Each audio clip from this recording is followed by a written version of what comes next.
আসসালামু আলাইকুম। আপনি নিশ্চয়ই একজন সাধারণ মানুষ।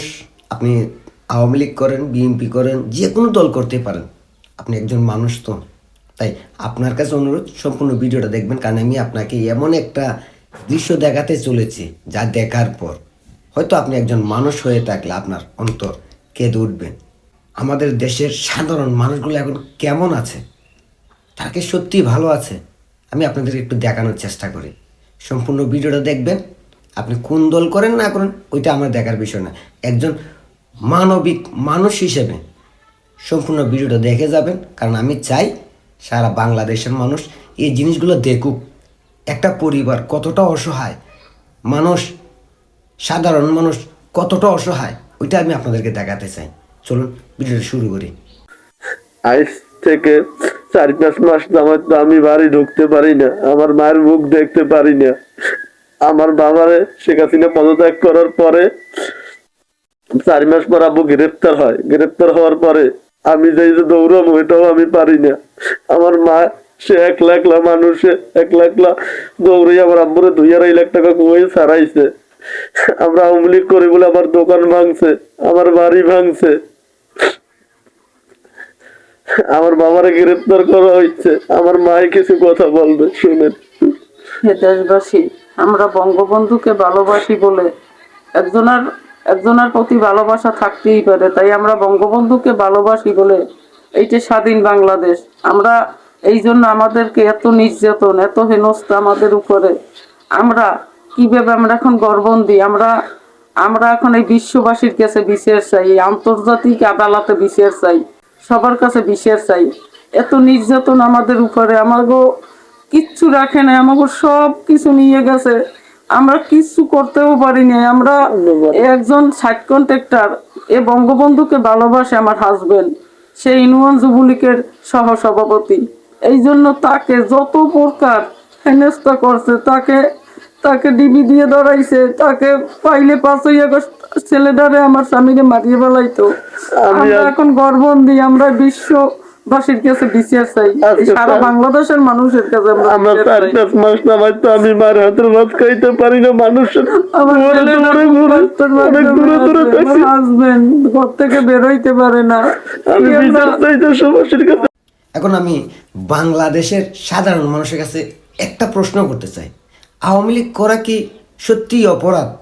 গতকালকে এক সমন্বয়ক বললো যে আওয়ামী লীগ যারা করবে তাদের চোখে মুখে গরম সীসা ঢেলে দেওয়া হবে। আচ্ছা, আওয়ামী লীগ করা কি সত্যিই অপরাধ? যদি অপরাধ হয়ে থাকে তাহলে বাংলাদেশের 35-40% মানুষ এই আওয়ামী লীগকে ভালোবাসে, সবাই অপরাধী। তাহলে তো সবার চোখে মুখে সীসা ঢেলে দেওয়া উচিত। আর যদি আওয়ামী লীগের অপরাধ হয়ে থাকে তাহলে হাসনাত আবদুল্লাহ, সার্জিস আলম, আসিফ মাহবুব, তারপরে আসিফ নজরুল, এখন বর্তমানে যে এনজিও সরকার আছে, এরা উপদেষ্টার মধ্যে বেশিরভাগ লোকই তো আওয়ামী লীগ করছে, তাহলে এরাও অপরাধী। এদেরকে কেন শাস্তি দেওয়া হচ্ছে না? এই অসহায় কর্মীগুলোরে আওয়ামী লীগ করে এই অপরাধে তাদেরকে এত বড় শাস্তি দেওয়া হচ্ছে। হ্যাঁ, আওয়ামী লীগের দুর্নীতিবাজ এমপি আছে, মন্ত্রী আছে, এদেরকে আপনারা ধরেন, এদেরকে আইনের আওতায় আনেন না। এদেরকে আইনের আওতা না এনে এরা তো পালাইয়া গেছে, যারা দুর্নীতি করছে তারা তো পালাইয়া গেছে ঠিকই, তাদেরকে তো আপনার কিচ্ছুই করেন নাই। তাহলে এই অসহায় কর্মীদের উপরে কেন এই অত্যাচার, কেন এই জুলুম? এই অসহায় কর্মীগুলো তো দুর্নীতি করে নাই, এই অসহায় আওয়ামী লীগ করে এই লোকগুলো তো কারোর সাথে অন্যায় করে নাই, জুলুম করে নাই। তাহলে এই অসহায় কর্মী, অসহায় মানুষগুলো বাড়িতে থাকতে পারতেছে না, ঘরে থাকতে পারতেছে না, মিথ্যে মামলা দিয়ে তাদেরকে হয়রানি করে ঘরবন্দি করে রাখা হচ্ছে কেন? যদি আওয়ামী লীগের সবার বিচার করতে হয় তাহলে দুর্নীতিবাজ যারা আছে তাদের বিচার করেন। আমিও তাদের বিরুদ্ধে কথা বলি, তাদের বিচার করেন। আপনারা তাদেরকে কাউকে ধরতে পারেন নাই, তাহলে অসহায় কর্মীগুলোকে কেন ঘরবন্দি করে মিথ্যে মামলা দিয়ে হয়রানি করে মারধর করা হচ্ছে?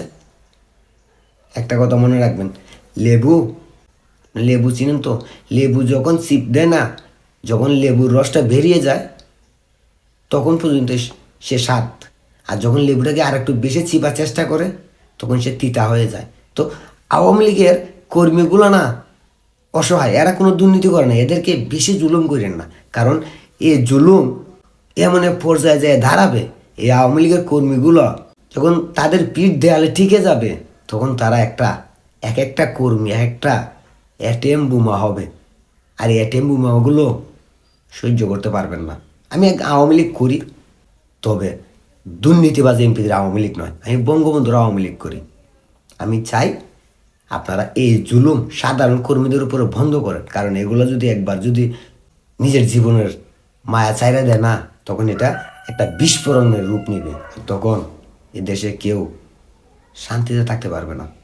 তাই আশা করি এই সাধারণ কর্মীদের উপর জুলুম না করে যারা সত্যিকারের দুর্নীতিবাজ আওয়ামী লীগের, তাদেরকে ধরেন, তাদেরকে শাস্তির আওতায় আনেন। এই সাধারণ কর্মীদের উপরে জুলুম করলে বেশি দিন টিকতে পারবেন না। সব ভালো থাকবেন, সুস্থ থাকবেন। আল্লাহ হাফেজ।